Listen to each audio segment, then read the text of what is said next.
Deus honrou a promessa para com Israel. Tirou lá do Egito porque Ele é fiel. No deserto deu água, também deu maná. Fez abrir o caminho no meio do mar.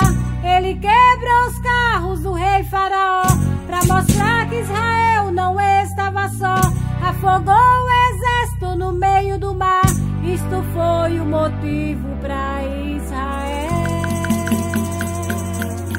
cantar. Israel cantou na presença de Deus. Todos se alegraram na presença de Deus.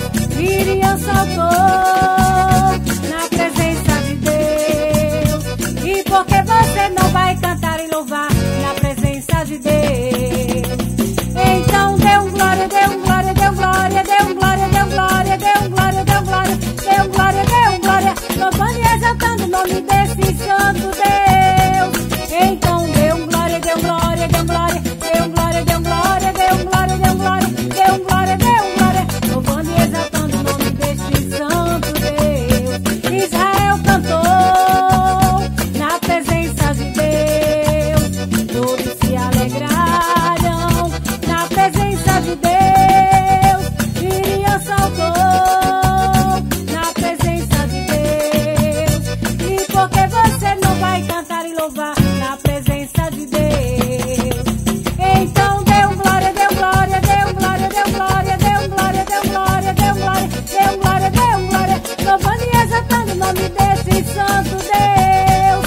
Então dê um glória, dê um glória, dê um glória, dê um glória, dê um glória, dê um glória, dê um glória, dê um glória, dê um glória, louvando e exaltando o nome desse santo Deus.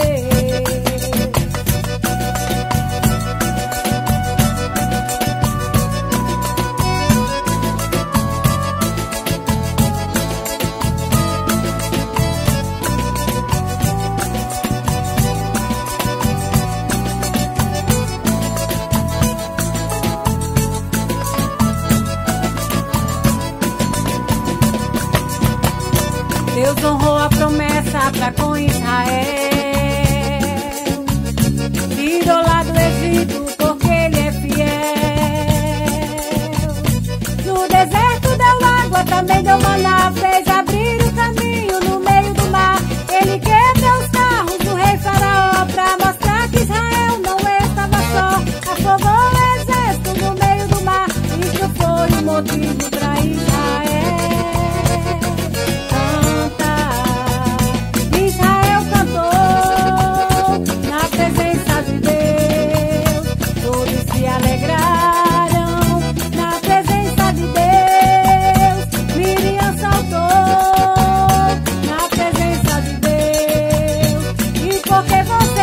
cantar e louvar na presença de Deus. Então dê um glória, dê um glória, dê um glória, dê um glória, dê um glória, dê um glória, dê um glória, dê um glória, dê um glória, louvando e exaltando o nome desse santo Deus. Então dê um glória, dê um glória, dê um glória, dê um glória, dê um glória, dê um glória, dê um glória, dê um glória, dê um glória, louvando e exaltando o nome desse santo Deus. Louvando e exaltando o nome desse santo